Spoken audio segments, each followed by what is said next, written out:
A Luciana Verdolim está nos esperando da capital federal porque o presidente do Banco Central, Roberto Campos Neto, afirmou que o mercado não acredita que a meta de déficit zero seja atingida no ano que vem, mas espera que o governo continue se esforçando. Sabe que não vai chegar, mas precisa pelo menos tentar. Luciana.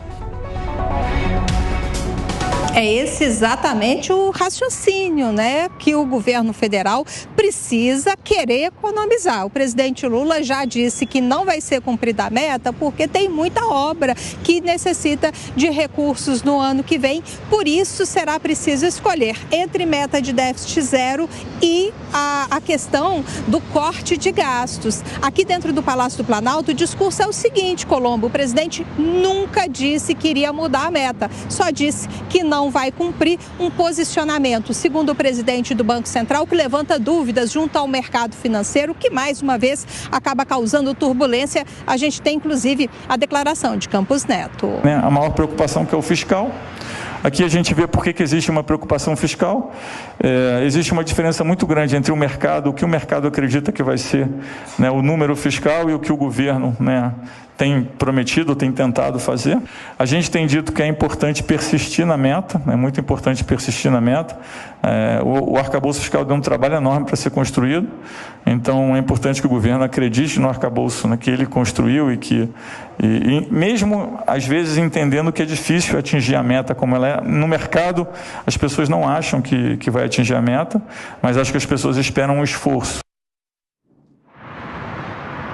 É bom lembrar que a grande discussão é exatamente essa, porque a meta foi fixada pelo próprio governo, pelo próprio Ministério da Economia. Agora se diz que ela não vai ser cumprida. Campos Neto fez questão de lembrar, inclusive, que durante a discussão do arcabouço fiscal lá no Congresso Nacional, a meta de déficit zero foi um fator importante para garantir os votos necessários. Disse que o processo de inflação está em queda, mas que ainda é preciso manter essa discussão. No Brasil, segundo ele, a desinflação tem ocorrido de forma benigna, de maneira lenta, mas o trabalho ainda não está terminado. Luciana Verdolim, ao vivo, direto de Brasília. No Jornal da Manhã da Jovem Pan tem informação em primeira mão, tem análise, tem opinião também. Fazer uma pergunta só para Amanda e para o Cláudio. Amanda começa, o Cláudio responde imediatamente na sequência. O governo tem demonstrado esse desejo, a busca para chegar ao déficit zero, embora saiba que não vai chegar? Dá para enxergar essa rota no caminho do governo, Amanda? Dá sim, Colombo, pelo menos quando você fala de governo, a gente se refere especificamente ao ministro da Fazenda, Fernando Haddad. Ele tem sido muito persistente na busca dessa meta. Ele ganhou um apoio importante nos últimos dias, ou reconquistou esse apoio, porque ele havia perdido por um determinado momento, que é o do presidente da República, Luiz Inácio Lula da Silva, que em última instância é quem endossa a política fiscal do governo. O Haddad precisa aprovar pautas importantes, prioritárias no Congresso. Mas, como a MP das subvenções do ICMS, que é a principal, que traria uma arrecadação de 35 bilhões de reais.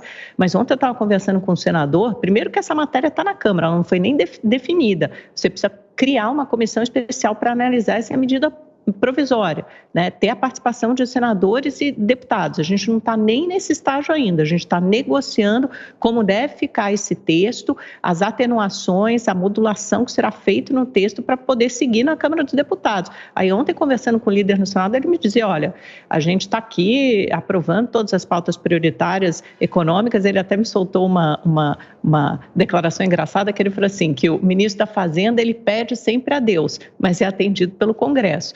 Esse líder acha muito difícil que a MP das subvenções seja votada ainda nesse ano no Senado por uma questão muito simples, o prazo, a falta de tempo. Até dia 20, mais ou menos, cessam os trabalhos nas duas casas, você nem formou essa comissão ainda. Claro que tudo pode tramitar, sei lá, num PL, em regime de urgência, a gente sabe que quando esse pessoal quer tocar, eles tocam a pauta. Mas essa pauta está muito congestionada, fica mais conflagrada ainda com essa crise entre poderes, STF, Congresso, ou seja, o tempo é escasso, a agenda é cheia, o déficit só tem aumentado. Ontem, até falando com fontes do mercado financeiro, eu falei assim, e aí? Né? Agora que o Ministério da Fazenda aumentou para 177 bilhões de reais a previsão do déficit para esse ano. O Banco Central tem um número ainda maior, um pouco acima de 200 bilhões. E uma das primeiras declarações de Haddad lá no começo do ano foi que ele não suportaria um déficit de 220 bilhões de reais, que era o que estava posto naquele momento, no começo de 2023. Mas o pior é que a gente caminha para isso. Aí eu perguntei, vocês já estão mudando a projeção de vocês? vocês? Ele falou assim, não,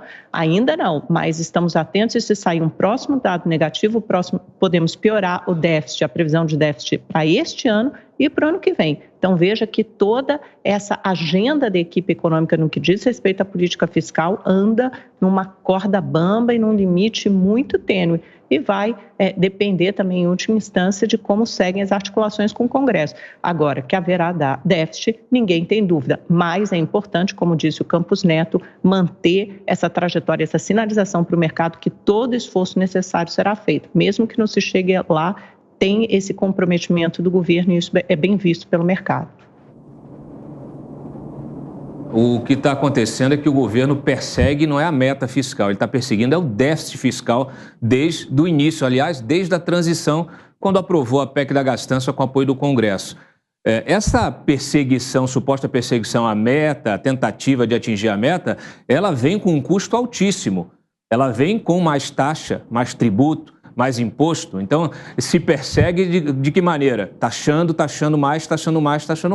A PEC, a pauta econômica no Congresso, é uma pauta arrecadatória, né? E nós vemos aí o próprio ministro da Fazenda avalizando, por exemplo, uma emenda, a emenda do senador Randolph, a LDO, reinterpretando o arcabouço fiscal e invalidando o arcabouço fiscal para que o governo possa gastar mais 0,6% do PIB sem qualquer tipo de punição, sem a implementação de nenhum gatilho daqueles previstos no arcabouço fiscal. Então, eu acho que há muito discurso, pouca prática. Sabe como é que se persegue a meta?